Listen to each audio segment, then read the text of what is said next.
Voilà, bonjour à chacun, bonjour à chacune, heureux de pouvoir vous partager le message de l'Évangile aujourd'hui.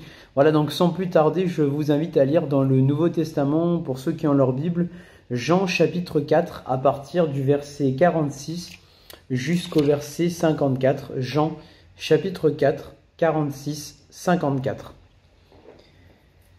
Il y avait à Capernaum un officier du roi, dont le fils était malade. Ayant appris que Jésus était venu de Judée en Galilée, il alla vers lui et le pria de descendre et de guérir son fils, qui était près de mourir. Jésus lui dit, « Si vous ne voyez des miracles et des prodiges, vous ne croyez point. » L'officier du roi lui dit, « Seigneur, descends avant que mon enfant meure. » « Va, lui dit Jésus, ton fils vit. » Et cet homme crut à la parole que Jésus lui avait dite, et il s'en alla. Comme déjà il descendait, ses serviteurs venant à sa rencontre lui apportèrent cette nouvelle. « Ton enfant vit. » Et il leur demanda à quelle heure il s'était trouvé mieux. Et ils lui dirent, « Hier à la 7e heure, la fièvre l'a quitté. » Le père reconnut que c'était à cette heure-là que Jésus lui avait dit, « Ton fils vit. » Et il crut, lui et toute sa maison. Jésus fit encore ce second miracle lorsqu'il fut venu de Judée, en Galilée. Amen. Béni soit le Seigneur. Donc, dans ce que nous venons de lire, nous comprenons que Jésus s'est rendu donc à Capernaum. Pour ceux qui ont été déjà là-bas, franchement, je vous le dis, vraiment, c'est magnifique, c'est extraordinaire. À côté, il y a le lac de Galilée. Si vous n'avez pas eu l'occasion vraiment d'y aller, eh bien, je vous invite vraiment à s'y rendre tout simplement. Malgré la conjoncture, aujourd'hui, nous devons attendre, mais quand tout se calmera, pourquoi pas y retourner. Et ça vaut le coup de voir même les traces de Jésus où il parcourait. Alors donc, nous savons que Capernaum est un village de pêcheurs. D'ailleurs, c'est là que le Seigneur appela ses premiers disciples, Pierre et André. Et nous avons dans ce récit qu'on vient de lire, un fils d'officier du roi qui était malade. Et nous ne savons quelle maladie il avait. La seule chose que nous savons, c'est qu'il avait de la fièvre et qu'il allait mourir.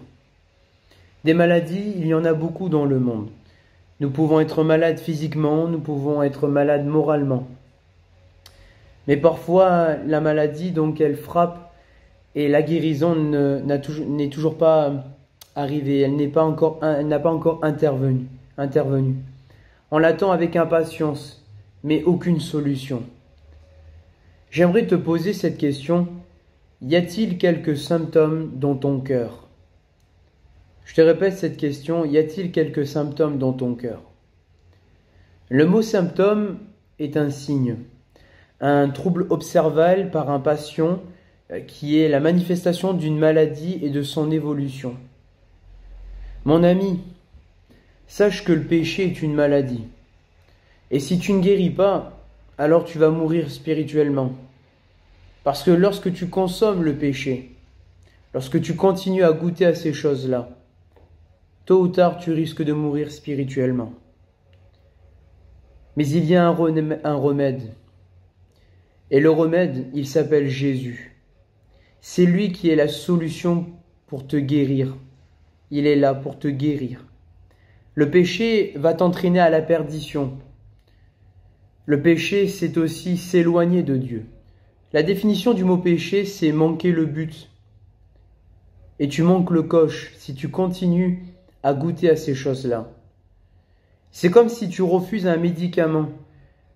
C'est comme si tu refuses le médicament que Jésus veut t'offrir afin que tu sois guéri spirituellement.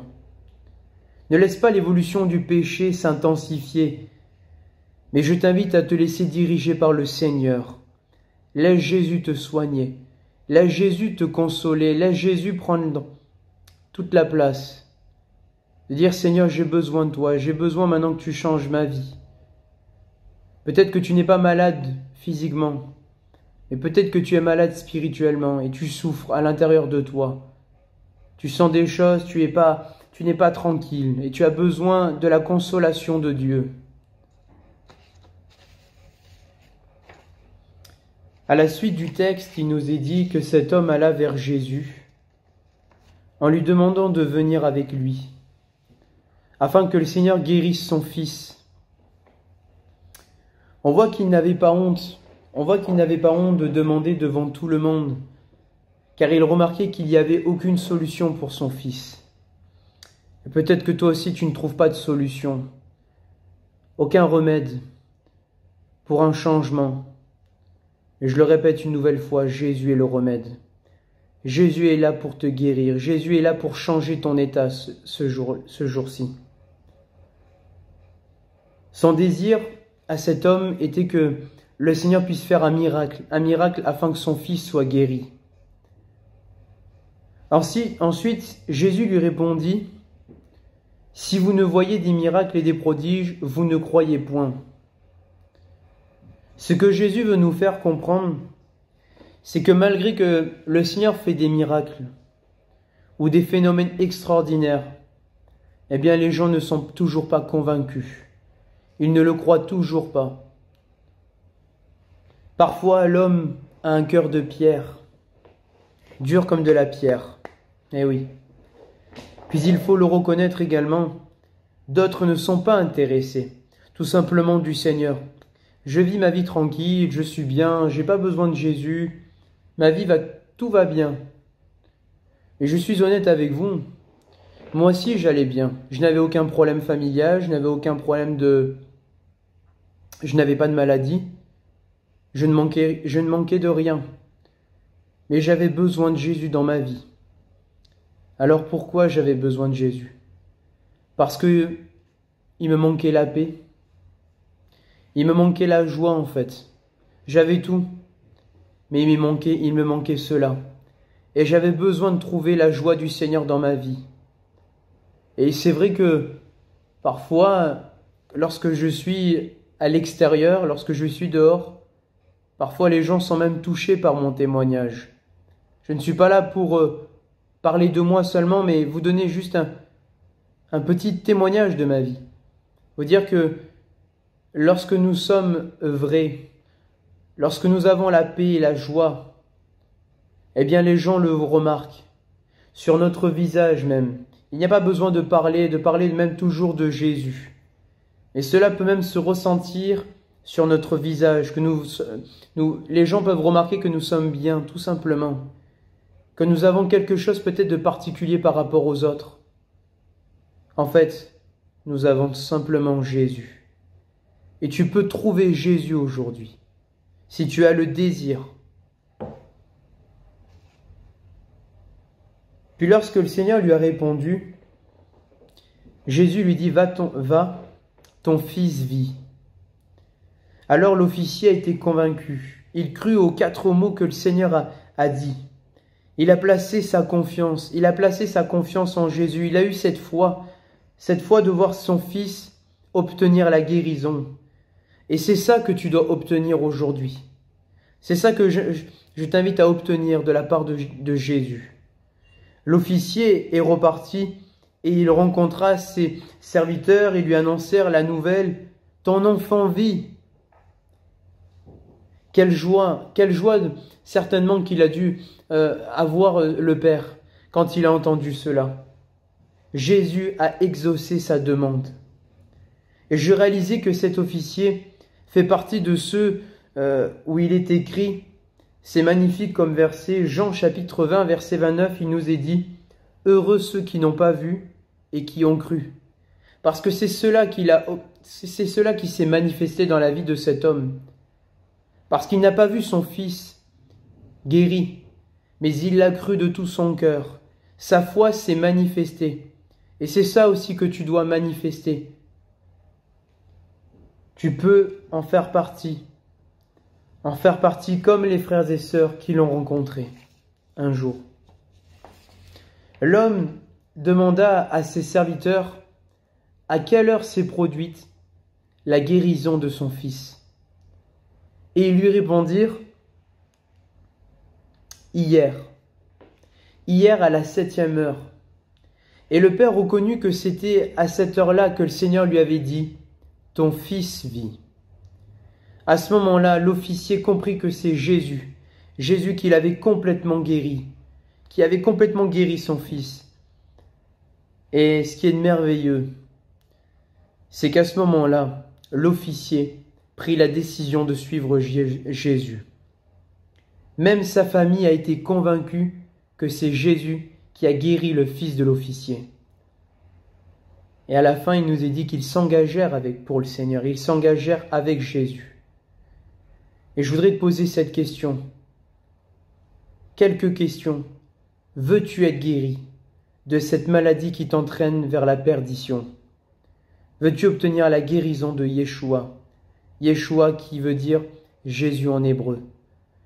Désires-tu obtenir le royaume des cieux, pardon?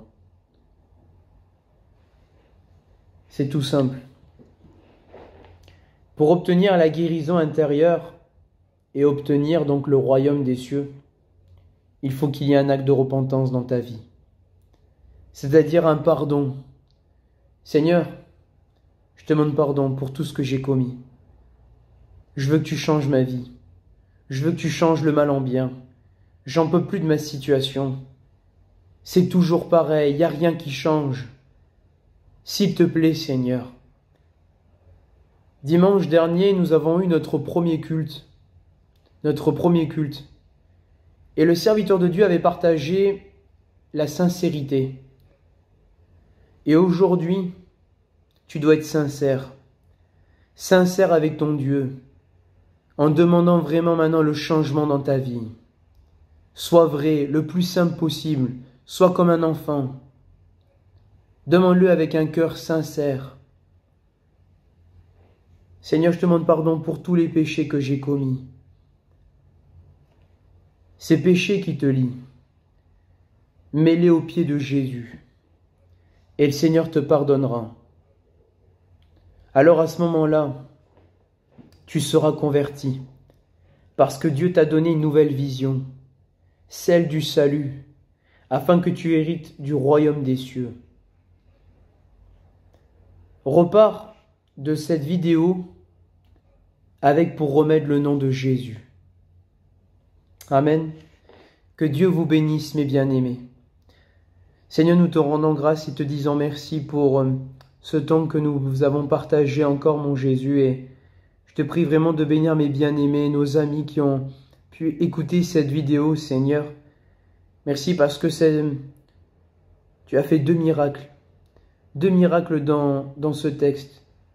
Tu as guéri cet enfant, mais tu as fait un autre miracle concernant le Père, parce qu'il a changé son état de cœur. Il nous est dit qu'à la fin, il a donné sa vie à toi. Alors Seigneur, bénis mes bien-aimés, Seigneur. Celui peut-être qui souffre spirituellement, Seigneur. Eh bien qu'il puisse obtenir la guérison intérieure et qu'il puisse donner sa vie à toi. À toi toute la gloire et à toi toute la louange. Amen.